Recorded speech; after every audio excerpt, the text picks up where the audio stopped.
This is David Smith for House Street, a contributor to House Street, and we're talking here today in Singapore with Mahesh Balani of Silver Inc. Asia, and he's the organizer of the inaugural Silver Summit Asia here in Singapore, which just concluded today. It was a two-day event which was very well attended by people not only from the area here in Singapore, but also from a number of other countries as well too. Mahesh, what is your main motivation for putting on this conference? Could you tell us a little bit about it? Yeah, you see, what's happening right now, Asia doesn't really know a lot about silver in the first place. You know, a lot of them are pretty much blinded or ignorant about the knowledge of silver in this place. So, you know, our motivation is to see how we could actually help them understand, you know, take away this ignorance, give them knowledge and educate them of what's going to be coming, which is a great wave and great storm that's going to be taking place. And someone's got to step in, someone's got to help them, and we saw that opportunity to actually how we can actually be the contribution and be the first one to actually start contributing to this nation.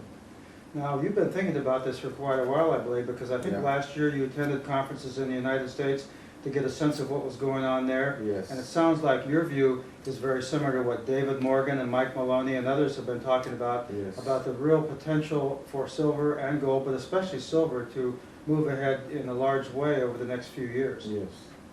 Did you get a sense that there's a different approach that North Americans and Canada and the United States take their investors in looking at silver and gold than, say, many Asians, or did you see some similarities there?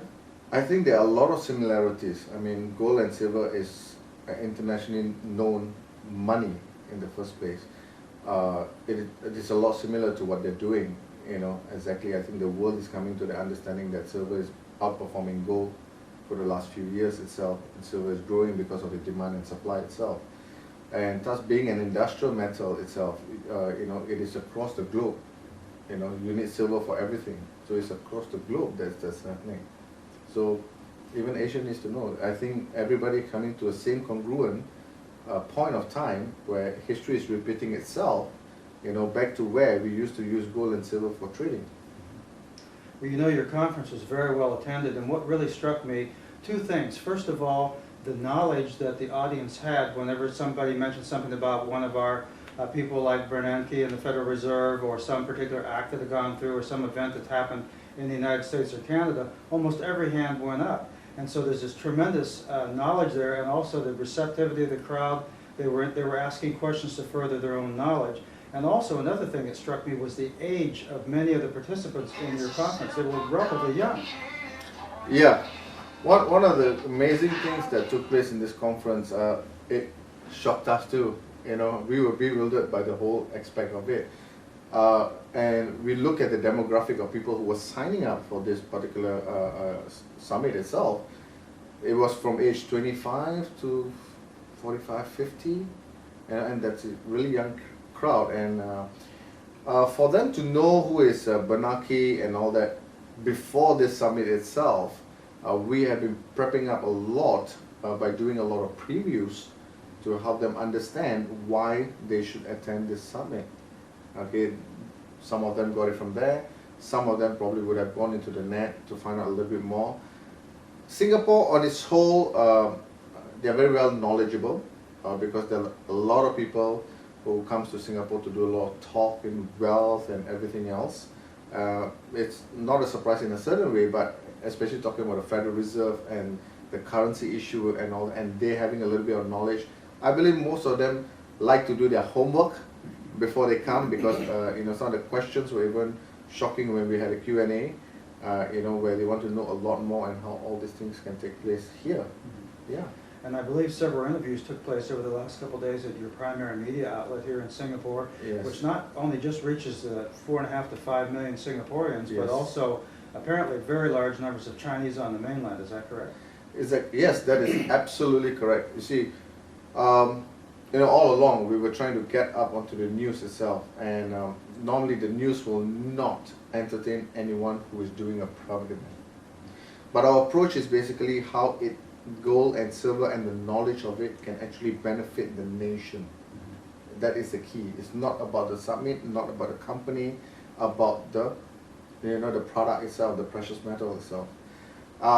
and we actually got 2 air shows, live broadcasts with Primetime Morning with Channel News Asia, which covering the whole of Asia on one hand, and tomorrow we're actually going to Bloomberg, and that's going to touch the other side of the world. So amazingly, just at this particular first inaugural Silver Summit, we're actually going to be talking to the world. That's incredible. And we're going to be hitting like millions of people who's going to be watching this, whether it's an 8, 10 or 20 minutes clip, and that knowledge has now been passed to millions of people just by having these 2 things. And this knowledge is empowering to people. They can do the research and make their decisions.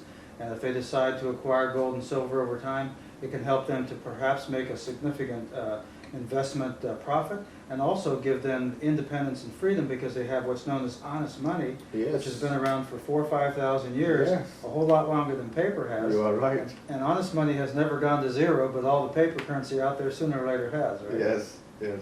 Is there anything else that you'd like to tell our audience at House Street about your conference, or your perspective, or what you see going on in the future here?